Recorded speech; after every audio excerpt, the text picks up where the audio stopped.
Hi అండి. ఇప్పుడు మిగిలిపోయిన అన్నంతో టమాటా రైస్ ఎలా చేసుకోవాలో వీడియోలో చూద్దాము. దానికోసం ఒక కడాయి పెట్టుకోవాలి. కడాయిలో ఆయిల్ వేసుకున్న తర్వాత బగారా పువ్వు వేసుకోవాలి. బగారాకు వల్ల స్మెల్ టేస్ట్ అనేది చాలా బాగుంటుంది. మంచిగా ఇవి వేగే విధంగా కలుపుకోవాలి. కలుపుకున్న తర్వాత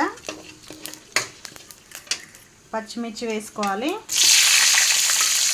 ఉల్లిపాయలు కూడా వేసుకోవాలి. కరివేపాకు కొన్ని ఇప్పుడు వేసుకొని కొన్ని లాస్ట్లో వేసుకోవాలి. వీటిని మంచిగా వేపుకోవాలి. కొంచెం పసుపు వేసుకొని వేపుకోవాలి. ఇప్పుడు టమాటాలను కూడా వేసుకోవాలి. టమాటాలు అయితే మంచిగా వేసుకొని మనం కర్రీలాగా మగ్గించుకుని టేస్ట్ అనేది బాగుంటుంది.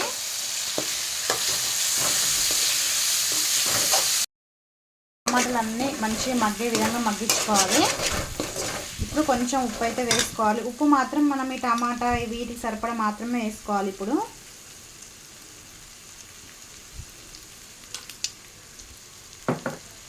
గరం మసాలా కూడా వేసుకోవాలి.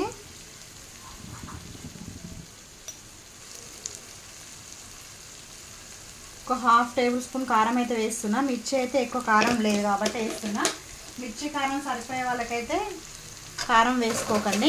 ఇప్పుడు ఒక 2 నిమిషాలు కారం నూనెలో వేగిన తర్వాత రైస్ వేసుకోవాలి.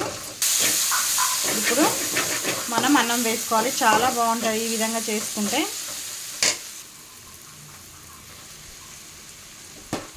ఇలా వేడన్నంతో అయినా వేసుకోవచ్చు, చల్లన్నంతో కూడా చేసుకోవచ్చు. మనం వేడన్నం వండుకున్నప్పుడు ఏదైనా కూర నచ్చకుంటే ఇదైతే వేసుకోవచ్చు అప్పటికప్పుడు. అప్పుడు టమాటా సరిపడా వేసుకున్నాం ఉప్పు. ఇప్పుడు అన్నం సరిపడా వేసుకోవాలి. వేసుకొని ఒక 5 నిమిషాలు మంచిగా ఈ కర్రీలో మగ్గించుకుంటే చాలా బాగుంటుంది. టమాటా రైస్ రెడీ అయిపోయింది. మంచిగా ఇలా ప్లేట్లో పెట్టుకొని సర్వ్ చేసుకొని తినడమే.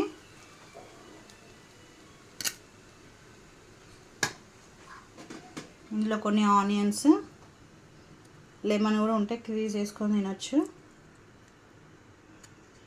టమాటా రైస్ కనుక మీకు నచ్చినట్లయితే ప్లీజ్ లైక్ చేయండి, షేర్ చేయండి, సబ్స్క్రైబ్ చేయండి.